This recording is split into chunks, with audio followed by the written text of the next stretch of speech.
Bem, pessoal, dando continuidade ao módulo 22, né? Nós estamos falando da crônica. E agora, pessoal, vamos falar um pouquinho da etimologia da palavra. Primeiramente, o que é etimologia? A origem, né? E a evolução das palavras. Então, quando eu falei etimologicamente, eu quero dizer, olha, a palavra em sua origem quer dizer isso, né? Então, a crônica, etimologicamente falando, a crônica, ela remete ao quê? A um relato de fatos, narração de acontecimentos na ordem em que se sucedem, no tempo, ou seja, por isso que eu gosto de falar de Pero Vaz, porque ele era um escrivão da época, né? E ele começou a relatar, ele fez os relatos dessa viagem de Portugal ao Brasil, e esses relatos depois acabaram fazendo parte da nossa história, né? Então, pessoal, nós vamos falar da crônica, então dessa evolução, né? É, ela não perdeu a característica em si, porque ela ainda relata fatos, acontecimentos, mas assim, hoje em dia nós não temos mais que relatar, por exemplo, descobertas, porque isso já aconteceu. Então, essa característica de relatar esses acontecimentos já não tem mais, né? De relatar história, né? De fazer parte da nossa história. Como a gente pode ver aqui, ó, em suas origens, realmente a crônica tinha a função de relatar e historiar com fidelidade a ordem cronológica. Então é lógico que hoje isso já aconteceu, então essa função da crônica ela já ficou no passado, né? E aí ela foi tomada então pelos meios de comunicação, jornais escritos, jornais, rádios, né? E ela foi fazendo parte desse grande gênero textual chamado jornal, né?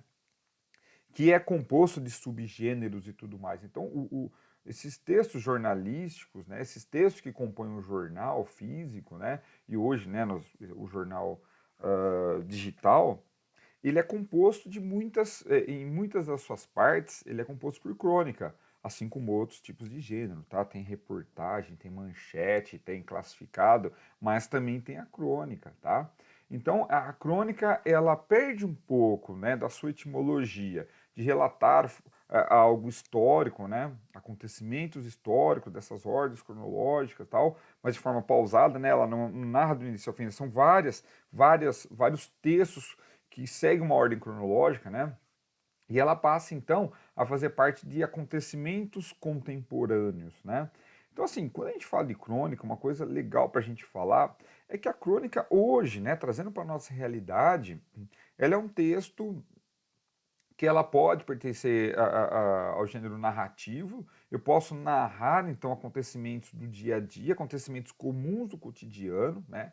E a linguajar dela se aproxima muito da oralidade e não como outros textos, outros gêneros que a gente vai mais para a norma culta da língua portuguesa, que segue mais regras, essas regras gramaticais.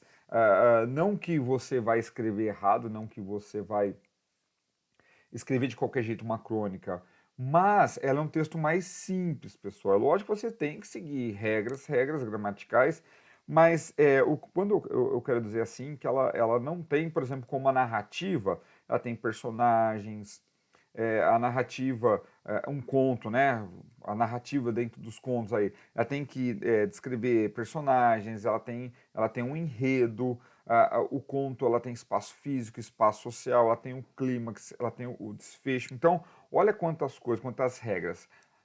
Tem, por exemplo, um conto. Agora, a crônica não. Ela é um texto mais simples, frases curtas, mais espontâneo, vocabulário simples, de um linguajar mais simples, pessoal, tá bom? E ela acaba sendo essa mistura de gêneros, né? De gêneros textuais. E eu acho que é isso que faz a crônica ficar tão. Ela é uma graça, né? Ela é um texto livre, solto, em que você pode relatar simplesmente acontecimentos do dia a dia, do cotidiano, né? Pessoal, então, que são os gêneros? Eu vou falar um pouquinho de gêneros textuais, né? Os gêneros, né, textuais a gente pode simplificar como toda forma de escrita de comunicação, tá? Então, se ela tem uma função comunicativa, ela é um gênero. Então, aqui tem vários, ó, aqui cito para vocês: contos de fada, conto policial, fábula, reportagem, notícia, relato de viagem, né? Bilhete, a bula de remédio, não está aqui, mas é um gênero também, né? E-mail, receitas, né? Porque ela tem todo um esqueminha da receita, né? Os textos didáticos, claro, né? Os grandes tipos de modos textuais, os modos. Então nós temos narração, descrição, né?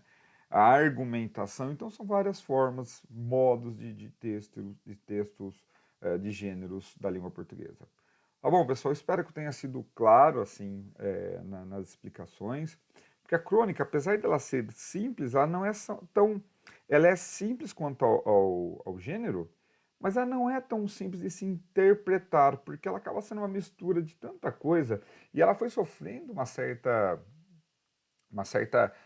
muitas várias, ela foi se transformando, né, ao decorrer dos anos, dos séculos, né, ela foi se transformando por quê? Porque ela tinha um propósito na época e hoje ela tem um outro propósito, então ela não vai precisar mais ficar relatando fatos históricos, né, é lógico que tudo faz parte de história, né? Mas diga assim, relatos dessas descobertas, como ela era utilizada no passado, hoje já não.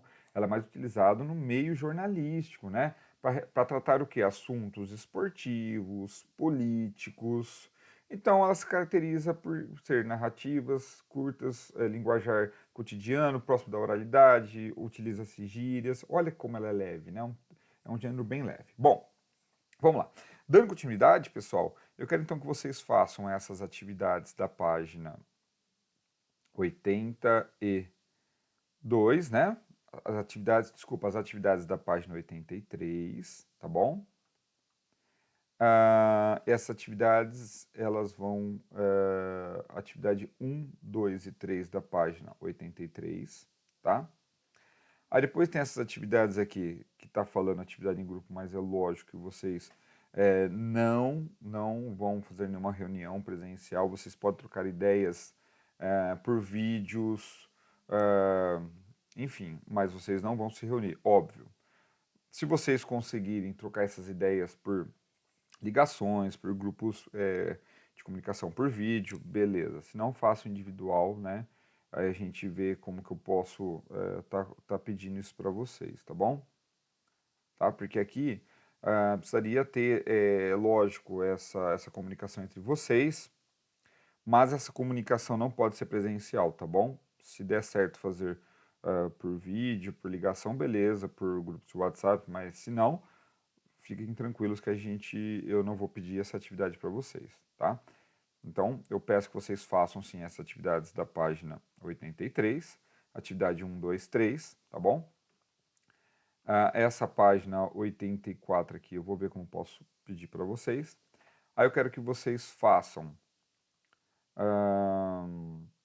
essa atividade oral, dá para fazer também, tá bom? Aí eu vou ver como que eu vou pedir para vocês, eu vou dar uma pensada e coloco lá no grupo. Os testes, lógico, vocês podem fazer esses testes da página 85 aqui, tá? Os testes 1, 2. E aí eu quero que vocês façam essa atividade da página 86, tá? Essa atividade como tarefa, atividade 1 e 2 da página 86, tá bom? Bom, mas eu mando tudo isso explicado, eu faço as explicações lá no grupo de WhatsApp de vocês e vou fazer algumas adaptações, tá? Nessas atividades que ora era pedido de forma presencial e lógico, não dá para a gente fazer isso presencial. Então, por enquanto, só faço isso que eu pedi para vocês e eu mando explicado lá no grupo se dá para adaptar ou não, senão eu só cobro as atividades que dá para fazer de forma individual, tá bom? Um grande abraço a todos.